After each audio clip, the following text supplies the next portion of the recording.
Okay, we're back to this boat build. Almost gave up on it. The John boats with a flat bottom and a more squared rib are pretty straightforward, but these are a little bit trickier with the V hole. I've seen guys with like a rectangular solid aluminum beam that they just place underneath this for support, but I'm gonna try and do the ribs across and then rivet supports coming up. But with that rounded rib, it's pretty tricky to get the rivet in there. There's some gapping. So I measured back. This is 1 1/4 inch aluminum. Couldn't get the 1 1/2 inch that a lot of guys are using. And I'm a little nervous to dive into it because you start drilling holes, not in the bottom of the boat, but even in the ribs. I guess it's not a big deal, but trying to get the rivets out if it's all screwy might be a pain. So I did some measuring and then decided I needed to come back 4 3/8, marked that, and then angled it to the tip. And that allows these to sit just perfectly spaced. One across the other, so I should be able to rivet in the side, rivet in the side, and then I can put a few braces in. And once that's solid, then I'm gonna play off of that, and I'll do another one here. And then over here it gets tricky because I can set a level across the two once I get them in and put a piece here, but it's just hanging out in space there. So I think I'm just gonna do a piece here the decking can sit on, and then I'll probably run a cross piece here. I need to have it down far enough I can put my rivet tool in there to put it in place, and it'll be here. And so there might be a little bit of corner there with a little bit of flex, but I don't know what else to do. So I've never done rivets before, just for some reason. I built this house. But I've done all kinds of projects and I've done a million things, but I've never used a rivet before. So I took that scrap piece of aluminum and then this hurricane tie, and I'm just gonna watch another hole set, and I went down to the 1/4 inch rivet. Let's see if I can show you this.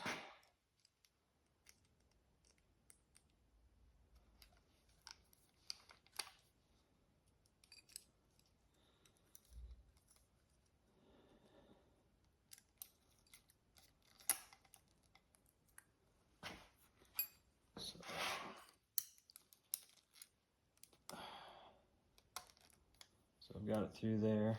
I don't know if you can see that. Let's see if that works. Yeah. So if you can see that, the rivet is set. On the back side it's pinched. So that 1/4 inch was just enough for, so I'm probably gonna have to go up one step. That's the trick. If you don't get it just right, it's tough to know. But yeah, that's locked in there pretty good. Okay, I had a lengthy, probably 2-hour back and forth on what to do here. These ribs are rounded and they don't go all the way to the end. These 48-inch pieces of aluminum fit neatly between the sides, but I had to come back 4 1/2 inches and just angle cut them. And then on each side. And then I was able to set the rivet and set the rivet. And then it took me a couple tries on this side, but I was able to set a rivet. And then it took me a couple tries on this side, and I was able to set a rivet. There's just a slight, because of the round, it was hard to get it to go in. It was hard to know what length to use.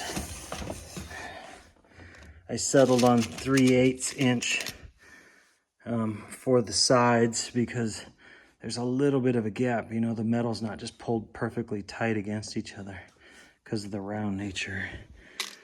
And then for the top, I used 5/16, and that seemed to be the perfect width to cinch the 1/16 aluminum to what I assume is about 1/16 rib thickness. It might be more than that.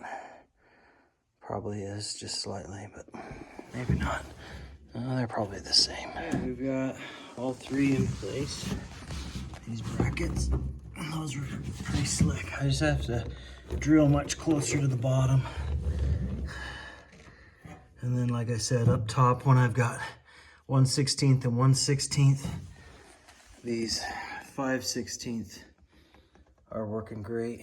And then when I've got just the slightest gap because of the curve in the back down at the base, I use the 3/8.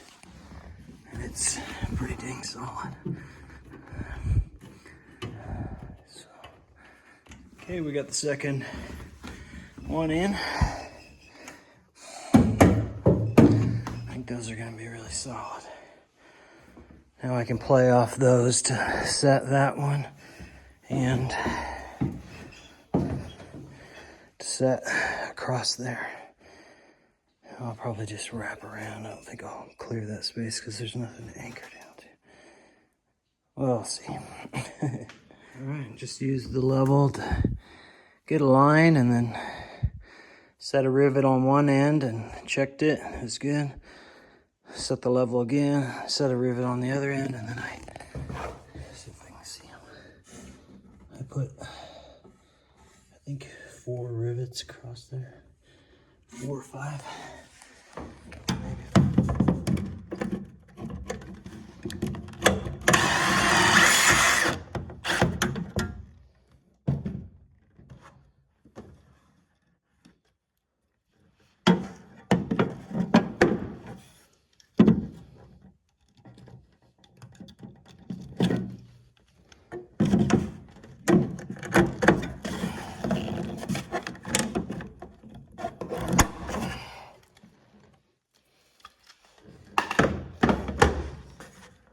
Okay, so I set that one in place, and I just riveted it like 5 times across each side, and it should have pretty good stability across there. I will say the trickiest thing is kneeling down between these things, especially where you have angle pieces, and not cutting yourself. I got myself pretty good on my leg, and then I grabbed a piece. I don't know if you can see that, but burned.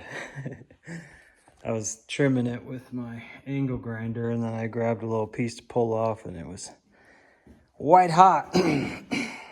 What I did to get these set is I just ran a level off and brought them across, and then I checked top to bottom, and those were equal. And then to wrap around here, because this sticks out and I can't gauge it off that rib and stuff, I set this line here, and then I laid this level across, and I just measured. It's 13 down, 13 down, 13 down. I just came back over here and got my line set. So I should stay pretty consistent all the way around, because going into the corner, this will give me a measurement. I'll take the same measurement off there and come across here, and then I'll throw one across this rib at some point. So staying level and consistent, just using the levels and taking measurements and so forth. Okay, I'm gonna call it a night. I got that brace piece in. I have one low spot right here where these match. I don't know what happened. That's right on the line. This is right on the line, but anyway, I think I'll just cut a couple pieces, angle pieces, and set them in here and rivet them right there just to flush it out.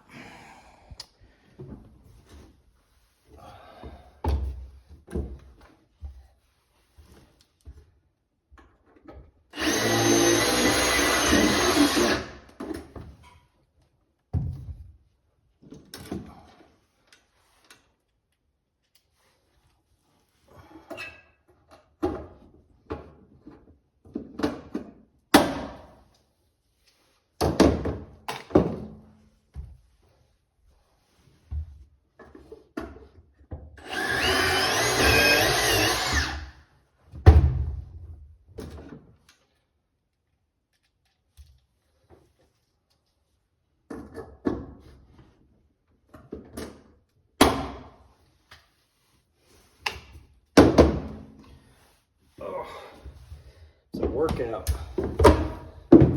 So this back portion's coming together. On the two outside edges, I flipped the angle so I could get my tools under there and rivet things.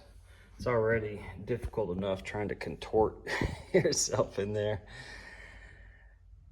I think that'll be fine. Some guys are super paranoid about there being a lip, like if you flip it like that, or even the rivets, they're paranoid.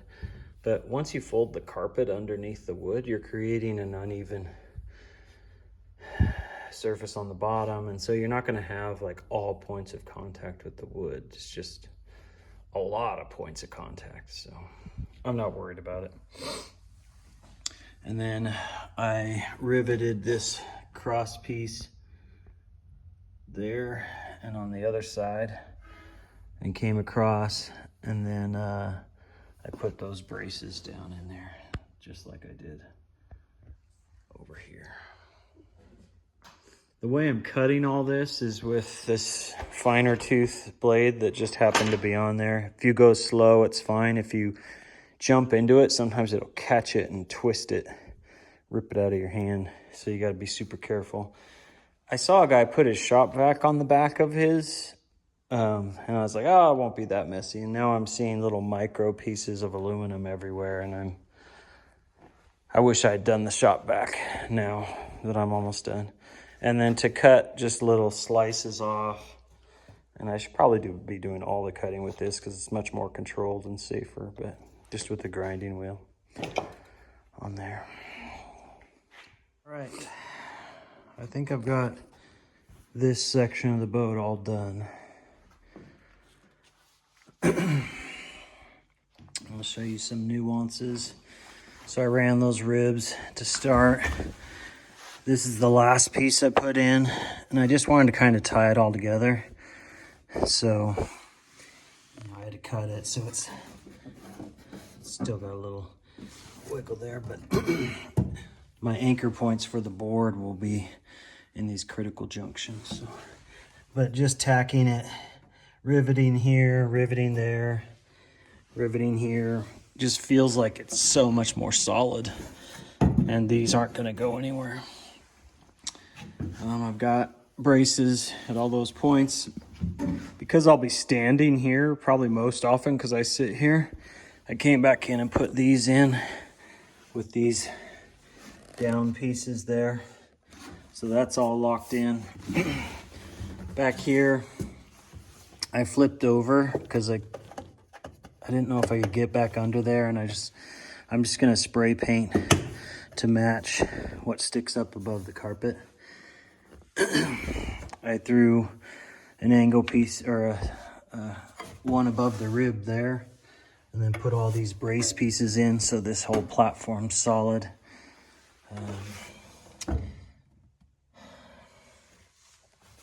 You can see what I did there. The gas can's gonna sit here, so I'll set the wood, but I'm gonna leave it open right here so I can get down in here to use the internal. And just in case I need to have a bilge pump. Well, I will have a bilge pump, but in case I need to access anything down there. So the gas can will just sit right here and it'll cover that little opening. So I wish I had a brace piece for under here, but I just won't stand back in there. Even if I did, I think it'd be fine. But you can just see what this all looks like.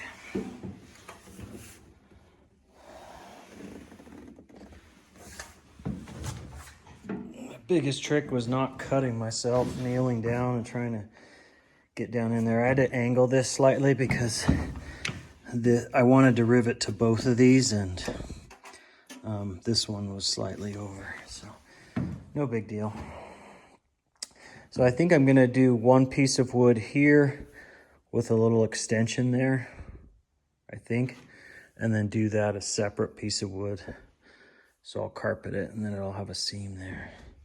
Tricky part here is, I mean, this rib comes to here, but it's a lot higher than back there. And so if I extend past it, it's just gonna make it bend down Not too worried about that.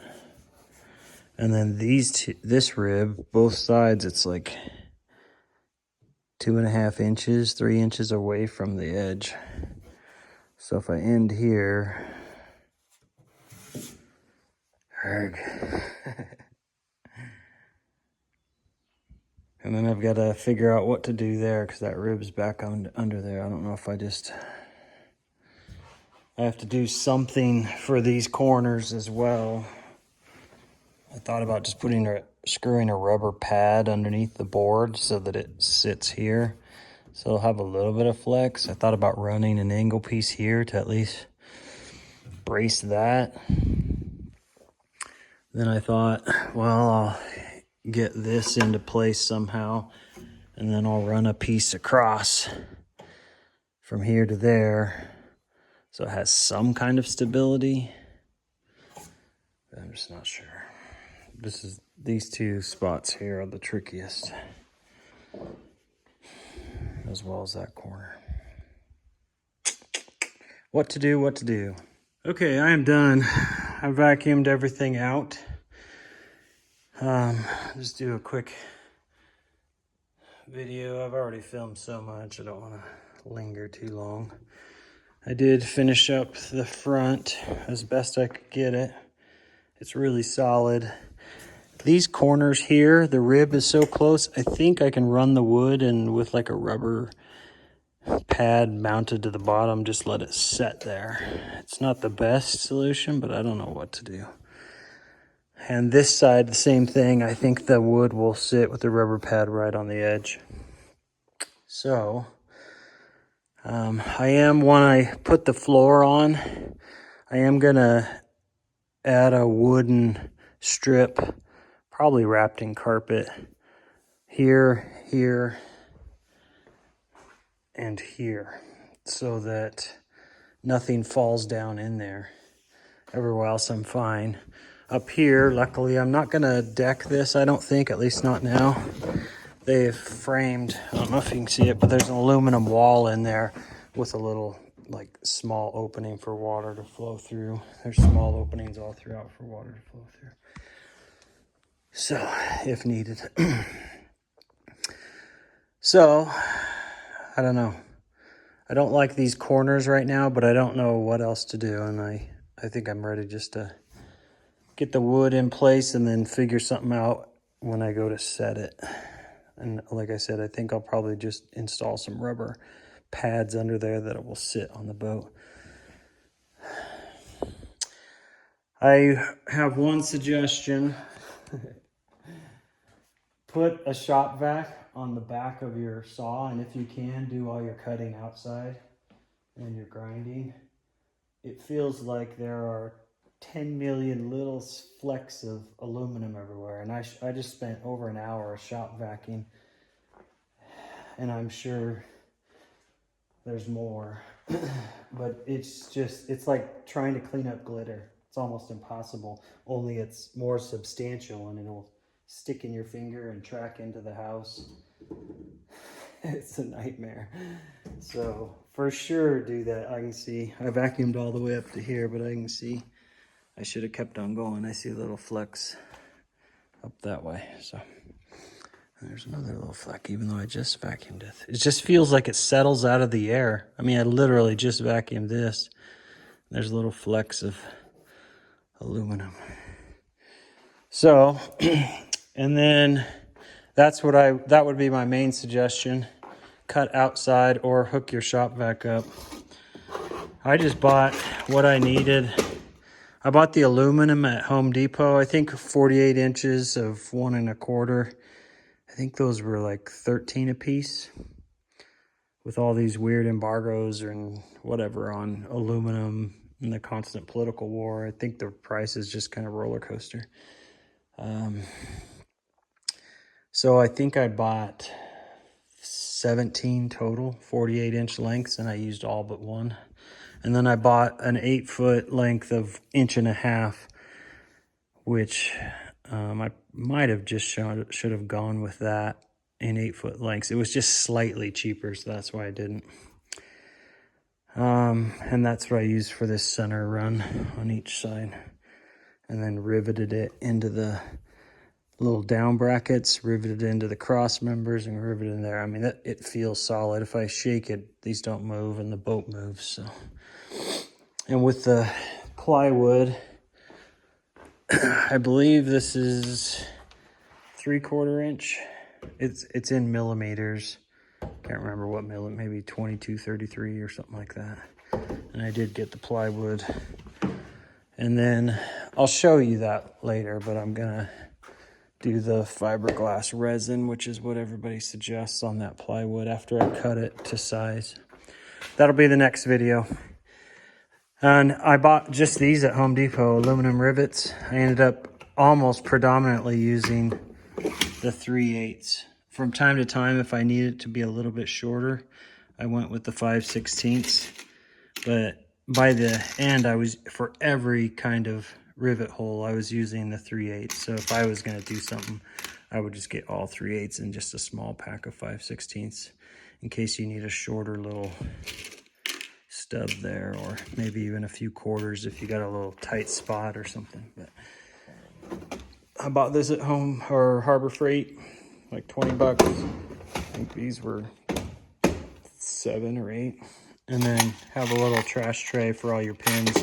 Some of the rivet guns come with a clear plastic thing that screws on, and it kicks them back into it and catches them for you.